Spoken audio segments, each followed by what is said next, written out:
স্কুলে ভর্তি করতে যাচ্ছে তো ফর্মে মা নিজের নাম লিখছে, বেটা বলছে আমার মায়ের নাম এই, ভর্তি হয়ে যাবে। কোন স্কুলওয়ালা একবার ভুলেও বলবে না যে ছেলের বাবার নাম কি। কেন বলে না? যেহেতু বিবাহ নেই তো ছেলের বাবাকে বলা যাবে না। একটা মেয়ে ছেলে, আর গল্প করিয়েন না তো আপনারা কানের কাছে, এত গল্প কেন করছেন যে তখন থেকে যে যদি একটা মেয়ে ছেলে ওর ইচ্ছা মতো ছেলেদের কাছে গমন করে, আজকে একটা ক্লাবে গেল, গান বাজনা শুনে কাউকে ভালো লাগলো, ওর সাথে শারীরিক সম্পর্ক করে নিল, ফের 3 দিন পরে রায়গঞ্জে একটা অনুষ্ঠানে গেল, ওখানে ভালো লাগলো, কোন একটা ছেলের সংসর্গে চলে এলো, শারীরিক সম্পর্ক করে নিল, তো গরু বাছুরের মতো করে মিলমিলাপ, পেটে বাচ্চা এলো। ও কি বলতে পারবে যে যেদিন আমি রাসাখোয়ার ক্লাব হাউসে গিয়েছিলাম, মেলামেশা করেছিলাম, ওই ছেলেটার এটা বাচ্চা? না আমি রায়গঞ্জের ছেলেটার সঙ্গে তার সংসর্গে গেছিলাম, ওই ছেলেটার বাচ্চা? না আমি এনজিপি গেছিলাম বনভোজনে, পিকনিক খেতে গিয়ে ওখানে গিয়ে আমি এ কাজ করেছিলাম, ওই লোকটার বাচ্চা? ও নিজেই বলতে পারবে না যে আমার পেটের বাচ্চাটা কে করেছে, স্বামীটা কে? স্বামীর নাম নাই। ইউরোপে আমেরিকাতে কানুন নেই স্কুল কলেজে যে ছেলের বাবার নাম কি, হরগিজ জিজ্ঞেস করবে না, মায়ের নাম দিয়ে ছেলে ভর্তি হয়ে যাবে। এবার আপনি ওই ছেলেটাকে যদি জিজ্ঞেস করেন তোর বাবার নাম কি, ইংরেজিতে বলবেন আই ডোন্ট লাইক, ও আমি বুঝি না। আরে আর মা কি বলেছে তোর বাপের নাম অমুক? মা তো বলেনি বাপের নাম। বাপ যদি সাব্যস্ত না হয়, আপনি বলুন তো দাদা সাব্যস্ত হবে কি? হবে না। যদি বাপ না হয় তো দাদা হবে না, দাদা যদি না হয় তো দাদি হবে না। বাপ যদি সাব্যস্ত না হয় তাহলে পরে বংশ তালিকা তৈরি হবে না। কোন বংশের ছেলে তুমি কেউ বলতে পারবে না। কিসের জন্য বংশ নষ্ট হয়ে গেল, কিসের জন্য আত্মীয়তার সম্পর্ক নষ্ট হয়ে গেল, তারা একবারও বলতে পারে না যে আমার দাদার নাম এই, আমার কাকার নাম এই, আমার নানার নাম এই। এগুলো তাদের বলার মতো ক্ষমতা নাই। কেন নাই? তারা বিবাহকে নষ্ট করে দিয়েছে। তাহলে কত বড় ফাসাদে পড়েছে। আমরা বিবাহকে সমর্থন করে যাচ্ছি কেন? যেটা আল্লাহর কানুন। আর আল্লাহর কানুনের সাথে যদি আমার সম্পর্ক ঠিক থাকে তাহলে আমি আত্মমর্যাদাশীল লোক, আল্লাহর কানুনকে সম্মান করলাম, সুতরাং আমি যেটা রেজাল্ট পাওয়ার সেটা আমি পাবো। আবার এই কুলাঙ্গারেরা কি করেছে? আল্লাহর কানুনের সঙ্গে লড়াই করতে গিয়ে ছেলেতে ছেলেতে বিবাহ জায়েজ। শুনেছেন জীবনে? ইউরোপে হচ্ছে, এটাকে ইংরেজিতে বলে হোমোসেক্স, সমকামিতা। ছেলেতে ছেলেতে বিবাহ, মেয়েতে মেয়েতে বিবাহ। আল্লাহর কসম খেয়ে বলছি, ছেলেতে ছেলেতে যদি বিবাহ করা হয় জীবনে বংশ বিস্তার হবে না। এজন্য আল্লাহ তাআলা বলছেন এটা হারাম। একটা মেয়ে যদি আর একটা মেয়েকে বিবাহ করে তো তাহলে পারে মেয়ে মেয়ের সংসর্গে যদি যাই তো জীবনে একটা মেয়ে ছেলের পেটে বাচ্চা তৈরি হবে না, জীবনে বাচ্চা তৈরি হবে না পেটে। এজন্য আল্লাহ তাআলা বলছেন সমকামিতা হারাম, মেয়েতে মেয়েতে বিবাহ হারাম, ছেলেতে ছেলেতে বিবাহ হারাম।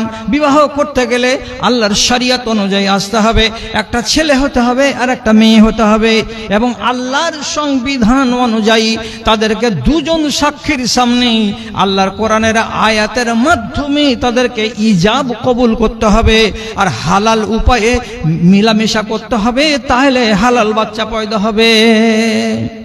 কে পাত্তা দেয়? তাহলে এগুলো হলো মানব রচিত আইন। যখনই মানব রচিত আইনের দিকে যাবেন আত্মমর্যাদা নষ্ট হবে, আর আল্লাহর কানুনের সাথে সংঘাত তৈরি হতে গেলে সেখানেই আগুন লাগবে। জি, কথাটা ভাববেন না। যেমন আপনাকে একটা উদাহরণ দিয়ে বলি। রাসূলুল্লাহ একদিন হযরত আয়েশার বাড়িতে প্রবেশ করলেন, তো ঢুকে যদি দেখছেন একটা জুয়ান ছেলে বসে আছে, তো জুয়ান ছেলে মা আয়েশার বাড়িতে বসে আছে, এটা নবীজির স্ত্রী। তো রাসূল এলেন, আসার পরে দেখা মাত্রই হলোটা কি? আম্মা আয়েশা বলছেন ফাশতাদ্দা যালিকা আলাইহি, রাসূলুল্লাহর চোখ লাল লাল হয়ে গেল।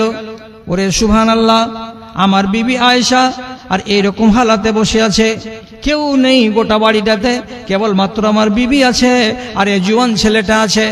রাসূলুল্লাহর চোখ যখন লাল হয়ে গেল তো তখন আপনি জিজ্ঞেস করেন লাল কেন হলো? রসুলের আত্মমর্যাদা জেগে উঠলো, তার ভেতরে গায়রাত জেগে গেল। কিসের আত্মমর্যাদা? আল্লাহর ফিতরাত এটা নয় যে একটা মেয়ে ছেলে কিংবা একটা ছেলে আর একটা মেয়ে নির্জনে জায়গাতে মিলিত হবে, এটা কানুন নয় ইসলামের। তবে কারা হতে পারে? যারা মাহরাম, তারা নির্জনে একত্রিত হতে পারে। যেমন বাপ আর বেটি এক জায়গায় থাকতে পারে, ভাই আর বোন এক জায়গায় বসতে পারে, দাদা আর পতি এক জায়গায় বসতে পারে। এইরকম লোকেরা যারা মাহরাম হবে, তারা যদি নির্জনে বসে তো সন্দেহের কারণ নাই।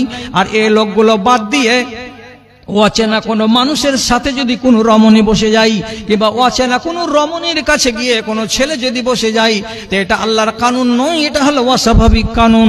আর এটা যদি হয় তাহলে আল্লাহর কানুনকে ভঙ্গ করা হবে। কেন? যে সেখানে ফিতনা, অবশ্যম্ভী ফিতনা হতে পারে। তার জন্য আল্লাহ তাআলা আগেই নিষেধ করে দিয়েছেন। আল্লাহ পাকের নবী যখন দেখতে পেলেন আমার চোখের সামনে বসে আছে আমার বিবির পাশে কে একটা অচেনা লোক, আজনাবী লোক, তখন তার ভেতরে জেগে উঠলো তার হামিয়াত, জেগে উঠলো তার গায়রাত, জেগে উঠলো তার আত্মমর্যাদা। সাথে সাথে চোখটাকে লাল করলেন।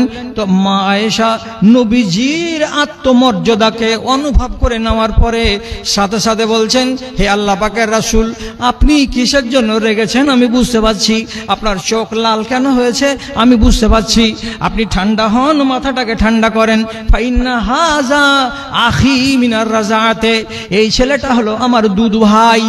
আমি যে মহিলার দুধ পান করেছিলাম কচি বয়সে, এই ছেলেটাও ওই মহিলার দুধ পান করেছিল কচি বয়সে। তো একটা ছেলে আর একটা মেয়ে, দুই গায়ের হোক ভিন্ন গায়ের হোক না কেন, কোনো এক রমণীর যদি দুধ পান করে থাকে তো তাহলে এরা দুধ ভাই বোন হয়ে যায়। আর যেমন নিজের ভাই বিয়ে করা থাকে হারাম, তেমনি দুধ ভাইকে বিয়ে করা হারাম। আমি যেমন নিজের ভাইয়ের সামনে কানুন খাটাবো, তেমনি আমার দুধ ভাইয়ের সামনে ওইটা কানুন হবে।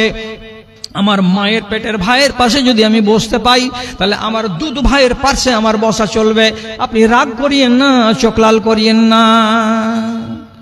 রাসূল যখন শুনলেন এই ব্যাপার, আমি তো জানি না কথাটা কি হলো।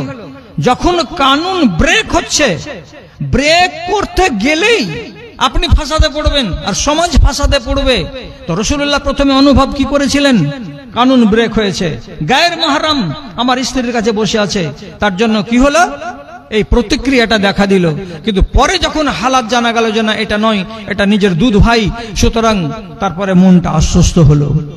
তো বুঝতে পারছেন, আল্লাহর কানুনকে আপনি ভাঙার জীবনে চেষ্টা করবেন না। বিবাহটাকে বিবাহের মতো করে রাখেন। যদি বিবাহকে বিবাহের মতো করে না রাখবেন, তাহলে নিজে থেকে ফিতনাকে আপনি ডেকে বাড়িতে নিয়ে আসবেন। এখানে কোনো লুকাছাপা কথা নয়। জি হ্যাঁ, লুকাছাপা কথা নয়। কেমন লুকাছাপা কথা নয়? রাসূলুল্লাহ বলছেন যে নিকাহের ভেতরে বরকত আছে কোনটাতে? যেটাতে খরচ আছে কম, যেটাতে খরচ আছে কম।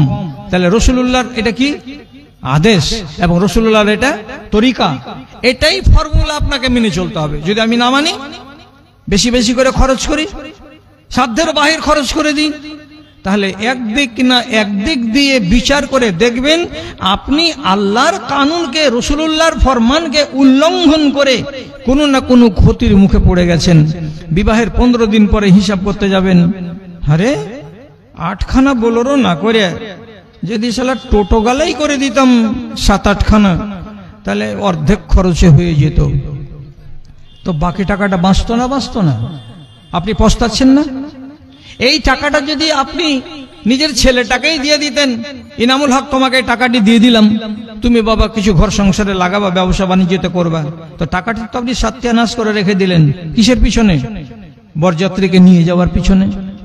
পরে আপনি ভাববেন আর বলবেন মনে মনে, হ্যাঁ আমার বাড়িতে বউ ভাত হলো, তো সেদিন আমি তো লোককে খাইয়ে দাইয়ে টাকা নিলাম, আর আমার বিহার বাড়িতে যে গেল বরযাত্রীরা 100 জন, ও তো এতজন লোককে যে খাইয়েছে, তো বেচারি তো একটাও কানা করি পাইনি।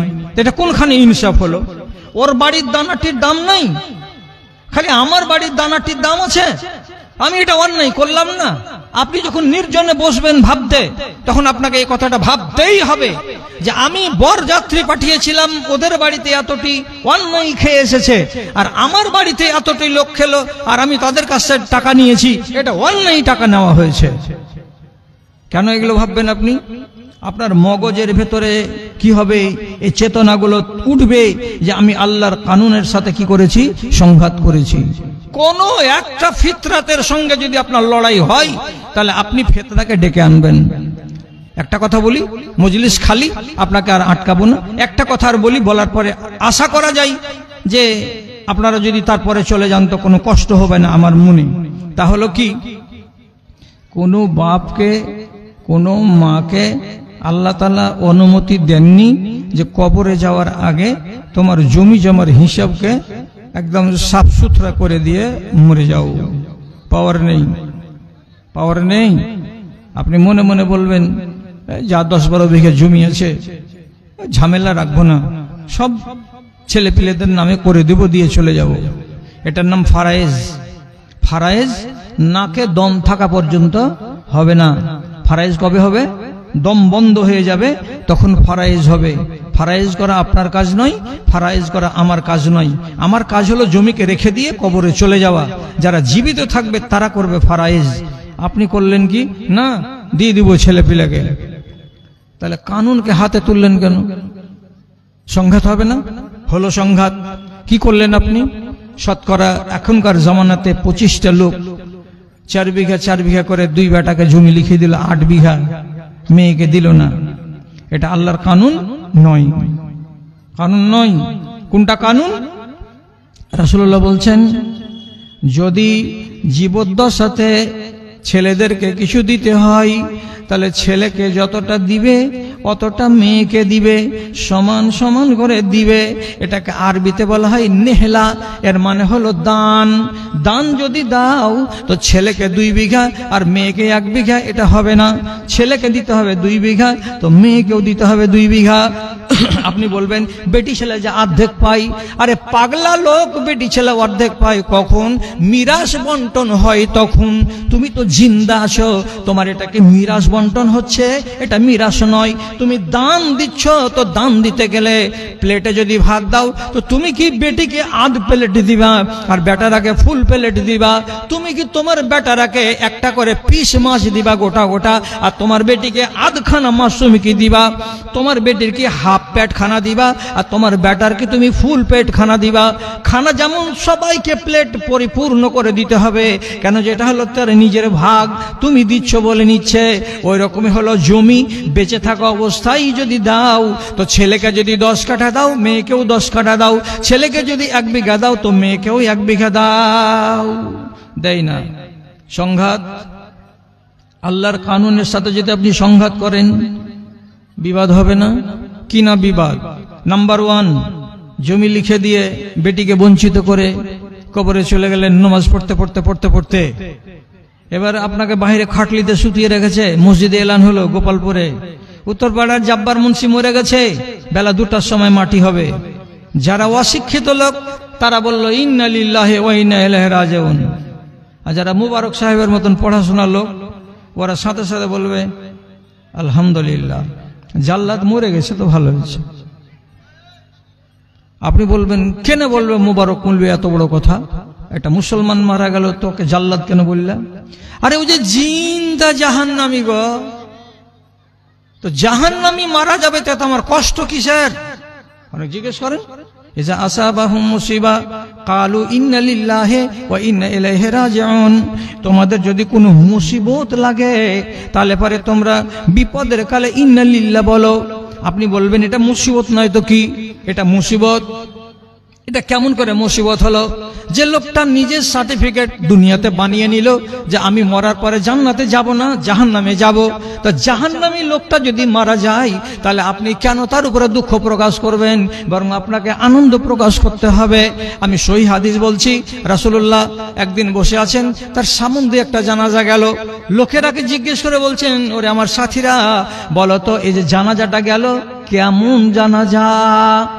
লোকটা দুনিয়ার লোকের কাছ থেকে আরাম পেয়ে গেল না লোকটা দুনিয়ার মানুষকে আরাম দিয়ে গেল?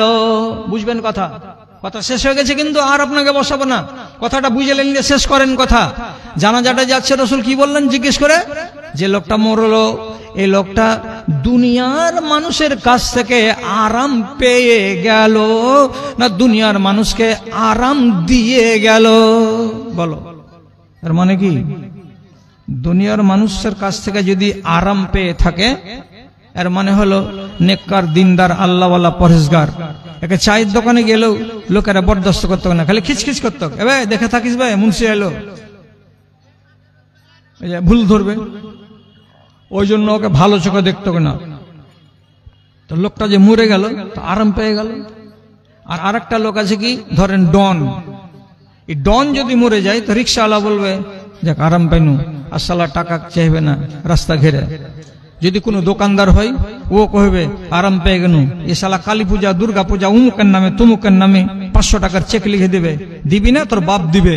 এই যে ধমক দেওয়া দেই কাজ ছিল, তো এই যে মরে গেল, তাহলে ওর হাত থেকে দুনিয়ার লোক আরাম পেয়ে গেল। তো লোকটা কেমন, আরাম পেয়ে গেল না আরাম দিয়ে গেল? তো বলছে এই লোকটা যদি আরাম দিয়ে যায় তাহলে ও ছিল ডন, ওর জানাজায় যাব না।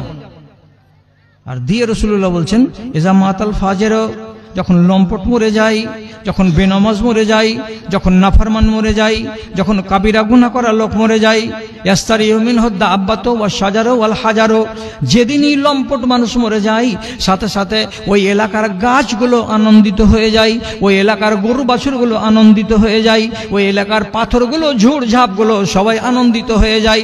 আর ওরা নিজের ভাষাতে বলে, আর জানিস রে উত্তর মাথার ওই মুখ জল্লাদটা মরে গেছে। গাছগাছাড়া খুশি মানাচ্ছে যে এই মদখোর লম্পট মারা গেছে, আর আপনি খুশি মানাচ্ছেন না, দুঃখ করে বলছেন কি ইন্না লিল্লাহি ওয়া ইন্না ইলাইহি রাজিউন। জমশেদ আলী মরে গেছে, যে জমশেদ আলী নিজের বেটির একে জমি দেয়নি, 12 বিঘা জমি 2 বেটাকে লিখে দিয়ে চলে গেছে। রাসূলুল্লাহ বলছেন এই লোকটা কিয়ামতের দিন জান্নাত থেকে বঞ্চিত, ওর জান্নাতের অংশটাকে কেটে নিয়ে ওর বেটিকে দিয়ে দেওয়া হবে, আর ওকে বলবে যে বগল চুলকাতে চুলকাতে লাল ঘরে চলে যা। তাহলে রসুলের ফরমান অনুযায়ী তুমি মিরাসের কানুনে হাত লাগিয়েছো, আর হাত লাগিয়ে তুমি কানুনকে হাতে তুলে নিয়েছো। তো তাহলে কি বলেছি, আল্লাহর কানুনের সাথে সংঘাত করতে গেলেই বিপদ আসবে। বিপদ এলো। এক জায়গার ঘটনা বলছি, বাপ করেছে কি 12 থেকে 13 বিঘা জমি 2টা বেটাকে লিখে দিয়ে দিয়েছে, আর বেটিকে 1 ছটাক জমি দেয়নি। 2টা বেটি মার কাছে খালি ঘেন ঘেন ঘেন ঘেন করছে। মাও বলছে এটা কোন কথা, এগুলা তোমার ছেলে নই, বেটির আগে কেন দিবে না? না বেটির আগে কেন দেবো, কোনঠে কার বিয়ে হলো না হলো জমিগুলো এখান থেকে ওখানে নিয়ে চলে যাবে, এটা আমি ভালোবাসি না, দিল না। মরে যাওয়ার পরে এবার মা করলো কি, ফাইসালা নিল যে আমার নামে আনুমানিক 7 থেকে 8 বিঘা জমি আছে, আমি 1 কাঠা জমি 2 বেটাকে দিব না, সবখানি জমি 2 বেটিকে আমি লিখে দিয়ে দেবো।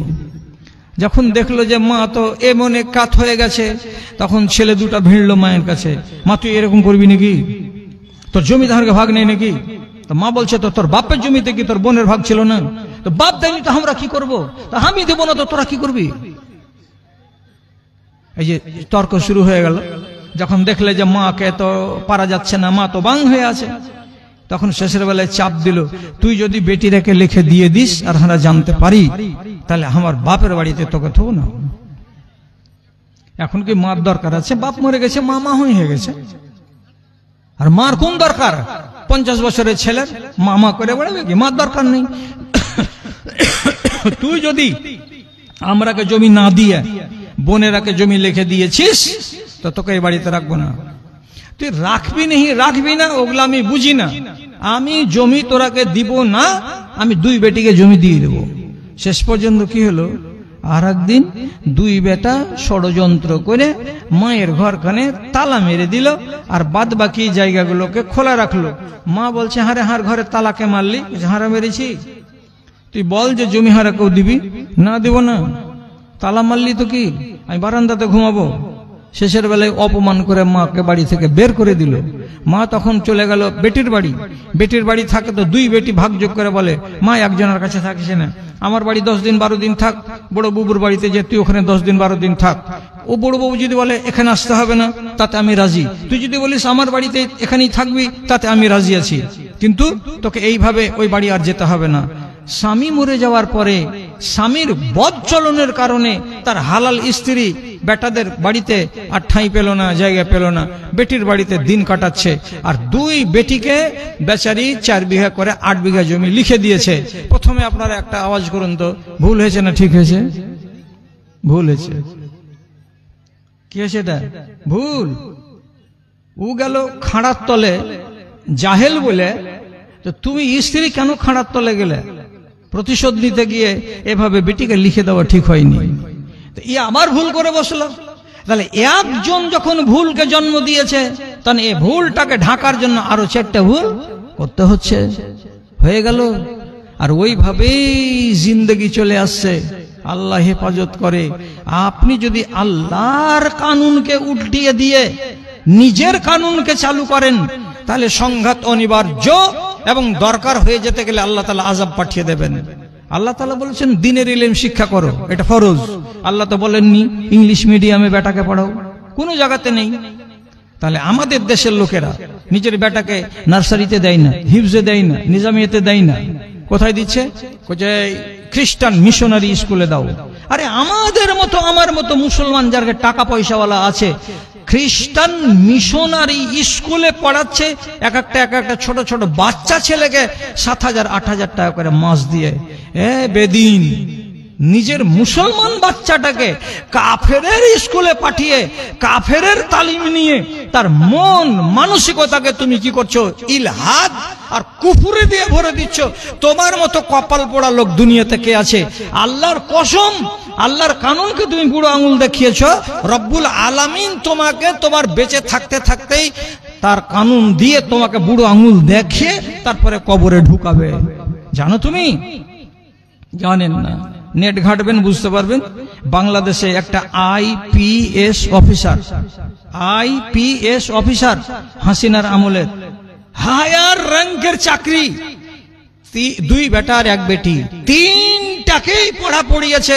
তো গুন্ডার পড়া, পান্ডার পড়া, সান্ডার পড়া, একটারও কাছে দ্বীনের ইলম নেই। তাহলে বুড়ো আঙুল দেখায়নি আল্লাহর শরীয়তকে। একটা ছেলে চাকরি করে আমেরিকাতে, একটা ছেলে চাকরি করে অস্ট্রেলিয়াতে, আর যেটা বোন, যে একটা বেটিটার বিয়ে হয়েছে, তো তারও বিবাহ হয়েছে এমন একটা পদের ছেলের সঙ্গে যেই ছেলেটা জাপানের টোকিও শহরে ব্যাংকের ম্যানেজার হয়ে আছে, জামাইটা। তাহলে বেটি কত বড় পদে আছে, আর ওর সাথে সাথে বেটিও আরেকটা ব্যাংকে কাজ করছে। এখন যখন রিটায়ার হয়ে গেল, তো বাড়িতে একটা পোতা নেই, একটা পতিন নেই, একটা নাতি নেই, একটা নাতনি নেই, স্ত্রীটা মারা গেছে। এত বড় গলি আর ফুলের বাগানওয়ালা বাড়িতে বেকুব লাগ করে বসে আছে। কাঁদছো কেন? কি হলো বুড়াতে কালে? তোর বাপেরা কি হলো? খুঁজি একটা বাপ অস্ট্রেলিয়াতে আছে, একটা আমেরিকাতে আছে, ওর বাড়ি চলে যা, বাগান বাড়িকে রেখে দে। দুঃখের সাথে বলছে অস্ট্রেলিয়াটা এখান থেকে কাছে হবে বাংলাদেশ থেকে, তার জন্য বললাম বেটা তোর কাছে আমি যাব। তো আমার বেটা আমাকে বলে পাঠালো, বাবা তোমার বয়স এখন 65 বছর হয়ে গেছে, তুমি যে কাশছো হুকুর হুকুর করে, আমার বাচ্চাগুলো তো তোমার কাছে বসবে না, আমার স্ত্রী তো তোমাকে দেখতে গেলে তো খানাই রুজবে না, তো তোমাকে আমি কোথায় রাখবো বলো তো? বেটা বাপকে বাড়িতে তুলতে পারলো না। আমেরিকার বেটাকে বলে তুই নিয়ে যা। বাংলাদেশের বাড়ি ছেড়ে কি জন্য এত দূরে আসবে? একটা কাজের মেয়েকে রেখে নাও, নিয়ে সংসার চালাও, এত দূরে আসে যাবে না, সব ঝামেলা। বেটিকে বলা হলো, বেটি তোর কাছে আসবো কি, তুই আমাকে রাখবি কি? তো বেটি বলছে, বাবা পৃথিবীতে কোন বাপ আছে যে বেটির বাড়িতে থাকে? আমি কি জন্য নিব? লোকে কি বলবে আমাকে, আর তোমাকে কি বলবে? আমার বাড়ি আসিও না বাবা। বেটিও নিল না, বেটাও নিল না। এই যে অন্যায় তালিম দিয়েছিলেন আর আল্লাহর কানুনকে বুড়ো আঙুল দেখিয়েছিলেন, লাভ কি হলো? শেষের বেলায় চলে যেতে হলো ওকে বৃদ্ধাশ্রমে। বৃদ্ধাশ্রম বুঝেন? বুড়াতি কালে কেউ নেই তো, বা বেটারা বাড়িতে রাখে না, ওইরকম আশ্রম তৈরি করা আছে, আপনাকে ওখানে রেখে দিবে। আরো 30-40-50টা বুড়া আছে, টাইমে টাইমে খানা পাবে, টাইমে টাইমে তাদেরকে গোসল করাবে, তাদের পিসাব পায়খানার জন্য তাদের সহযোগিতা করার জন্য আয়া আছে, তাদেরকে খেতে দিবে, ঘুমাবার ব্যবস্থা দেবে, জামা দেবে, কাপড় দিবে, সব পরিষ্কার করে দেবে, মাসে মাসে আপনার নামে বিল পাঠিয়ে দেবে, বিলগুলো বেটারা আদায় করে দেবে। ঠিক এইভাবে বেটা দুইটা একটা বেটি কোটি কোটি টাকার মালিক নিজে, এবং ছেলেরা ছেলেদের কাছে আশ্রয় পেল না, বৃদ্ধাশ্রমে আশ্রয় পেল। বছর দেড়েকের মাথায় মারা গেল। খবর হলো আমেরিকারটাকেও আর ইউরোপের আর অস্ট্রেলিয়ারটাকেও। ওরা বলল যে পার্শ্ববর্তী কোন একটা কবরস্থানে আমার বাপকে সমাহিত করে দাও, বিল যেটা হবে টাকা সেটা বলে দিবে, বাঁশের টাকা, কবর খোঁড়ার টাকা, ফাতেহা করার টাকা, সব টাকাগুলো আমরা এখান থেকে দিয়ে পাঠিয়ে দেব। চলে গেল কবরের ভেতরে। কে? এই কুলাঙ্গার। কি করেছিল? আল্লাহর কানুনের সঙ্গে সংঘাত তৈরি করেছিল। সংঘাত তৈরি করতে গেলে ফিতনা কিনে আনবে তুমি বাড়িতে, দেখেন কেমন ফিতনা করে দিয়ে কবরে চলে গেল। আল্লাহ, তার জন্য আপনাকে অনুরোধ করে বলবো, আমার দাদারা, আমার ভাইয়েরা, যতগুলো কানুনে ইসলাম আপনারা জানছেন, সেই কানুনকে কোনোদিন উল্লঙ্ঘন করার চেষ্টা করবেন না। আর যতদূর পারবেন আল্লাহ তাআলার ফরমানগুলোকে মেনে চলে অন্ততপক্ষে নাফরমানিটা করবেন না আপনি, আর অন্যায়ের কাজে হাত বাড়াবেন না, তাহলে অন্তত আপনার ঈমানটা সহি সালামতে থাকবে। আমি আমার ভাগে পেলাম আজকে 1 ঘন্টা 10 মিনিট, এখান থেকে সামটাতে আর 5 মিনিট। তো এই 5 মিনিটের মধ্যে যতটি ভাই আছেন আপনাদেরকে একটা আরজি জানাচ্ছি, আর একটা আমার নিজের কথা বলছি। আরজিটা হলো এই, আপনারা অনেক টাকা পয়সা দিয়েছেন, আর দেখতে পেলেন 13-14টা ছেলে ফারিগ হলো। তো হিফজের মাদ্রাসাটাকে আপনি একটু ভালোবাসুন বেশে। এখন আমি আপনার কাছে ছোট করে আবদার করছি, 20 থেকে শুরু করুন, 50, 100, 200, 500 যেটা পারবেন, খালি হাজিরাটা দেন আমার হাতখানে। আপনার 20টা টাকা আমি পেতে চাইছি কমপক্ষে। আর একটা কথা বলবো, আর একটা কথা হলো এই, সাহাবীদের জীবনী যদি পড়েন খুব জ্ঞান পাবেন। সাহাবীদের জীবনীতে জ্ঞান ভরা আছে। রমজান মাসে আজ চলে আসলো, আর কয়দিন পরে রমজান মাসে পড়বেন তো 10টা সাহাবীর জীবনীকে খুব চমৎকার করে লেখা আছে কোরআন হাদিস দিয়ে। 175 পাতার বই, 200 পাতার বইটা নাম হলো লাঞ্ছিত জীবন ছেড়ে ঈমানের ছায়া তলে। এই বইখানা যদি আপনি পড়েন তো অনেক জ্ঞান পাবেন। দাম লাগবে মাত্র 50টা টাকা। তো বাড়িতে মা যদি শিক্ষিতা থাকে, বোন যদি শিক্ষিতা থাকে, তো আপনি 50টা টাকার মায়া করে ছেড়ে চলে যায়েন না, এখানেই পাওয়া যাবে বইটা। কেউ আসো জি, আচ্ছা, যদি কাউরি নেওয়ার ইচ্ছা থাকে নেন। আচ্ছা, আলহামদুলিল্লাহ আপনারা দান শুরু করেছেন, বেশ ভালো কথা। 20টা টাকা হলেও আমার হাতে দেন, আমি খুশি হব যে আপনি হাজিরি দিয়েছেন। আলহামদুলিল্লাহ। আমার ভাই 20 টাকা, আমার এক ভাই 100 টাকা দিয়েছেন। আল্লাহুম্মা সাল্লি আলাই, আল্লাহুম্মা বারিক আলাই, আল্লাহুম্মা আইয়িদহু বিল ইলমি ওয়াল হিলমি ওয়া যায়্যিনহু বিল ঈমানি ওয়াত তাকওয়া। যারা আধুনিক শিক্ষিত তারাকে বলছি অনুরোধ করে বইটাকে নিয়ে যাও পড়ার জন্য। আরেক ভাই আমার 100 টাকা, আরেক ভাই জান আমার 100 টাকা দান কবুল করো পাক সুবহান। আরেকজন আমার ভাই এখানে ছিল 50 টাকা দিল, আরেকজন 300 টাকা, আল্লাহ তুমি তার প্রতি সখা আমিন। আরেকজন 20 টাকা দান কবুল করো পাক সুবহান। মিটায় তাদের মনের আরমান রব্বে কারীম। যে আশায় তারা দান করেছে আল্লাহ তাদের আশাকে পূরণ করো, তাদের আহল ওয়ালকে সুখে রাখো, শান্তিতে রাখো, আমিন আমিন। আরেকজন আমার ভাই ছোট করে দান দিয়েছেন, আল্লাহ কবুল করো। আরেকজন আমার ভাই দিয়েছেন 100 টাকা, আল্লাহ তুমি তার প্রতি সখা। আরেকজন ভাই দিয়েছেন দান, আরেকজন দিয়েছেন 100 টাকা, আরেকজন 50 টাকা। রব্বে কারীম যে আশায় দান দিয়েছে আশাকে পূরণ করে দাও, তার আহল ওয়ালকে সুখে রাখো। আরেকজন 50 টাকা, আরেকজন 40 টাকা, আরেকজন আমার ভাই যেন 100 টাকা দান কবুল করো পাক সুবহান। আরেকজন দিয়েছেন 100 টাকা, আলহামদুলিল্লাহ মাশাআল্লাহ। আরেকজন 50 টাকা, আই আল্লাহ ভাই দানকে তুমি কবুল করো, যে আশা দিয়েছে আশা পূরণ করো, আমিন। আরেকজন 50 টাকা দান, আরেকজন 50 টাকা দান, আরেকজন 50 টাকা, আমিন আমিন। আরেকজন ছোট ছেলে থোড়া করে দান দিয়েছে, আল্লাহ তার দানকে কবুল করে নাও, যে আশা দিয়েছে আমার আশাকে পূরণ করো। আরেকজন ভাই 20 টাকা, আরেকজন আমার ভাই জান 100 টাকা, আরেকজন আমার দাদাজি 100 টাকা দান, আরেকজন ভাই দিয়েছেন 50 টাকা, আল্লাহ তুমি তার প্রতি সখা, তারা দেখো শতবতের রেখা। আরেকজন দিয়েছেন 100 টাকা দান, আরেকজন আমার ভাই যে এখানে দিয়েছেন তিনিও 100 টাকা, আল্লাহ তার প্রতি তুমি হয়ে যাও সখা। ওহি আল্লাহ দয়াময় মেহের করিবে, দানকারী দানকে তুমি কবুল করিবে। রব্বানা তাকাব্বাল মিন্না ইন্নাকা আনতাস সামিউল আলিম, আমিন আমিন বিরহমাতিকা ইয়া আরহামার রাহিমিন। আরেকজন ভাই শেষের বেলায় 50 টাকা দিল, ইহকাল পরকাল করো গো মঙ্গল, আমিন আমিন। রমজান মাসে যেগুলো মেয়েদের ঋতু হয় 4 কিংবা 5 দিন রোজা ছুটে যায়, ওই রোজাগুলি কি করতেই হবে? জি হ্যাঁ, রোজাগুলো করতেই হবে। মাসিকের কারণে মেয়েদের যদি রোজা ছুটে যায়, পরবর্তী সুযোগে আচ্ছা আরেকজন 100 টাকা, ও 50 টাকা, ঠিক আছে। ঋতুর কারণে রোজা ছুটে গেলে সেটাকে ধরা হবে অসুখ। অসুখ ব্যক্তির জন্য বিধান হলো আইয়ামে, পরবর্তী সুযোগে তাকে করে নিতে হবে। ঋতুর কারণে রোজা থেকে সমূলে ছাড় নাই। ঋতুর কারণে নামাজ ছুটেছে, সেটা সমূলে ছাড়, নামাজ কাজা করতে হবে না, তবে রোজা কাজা করতে হবে।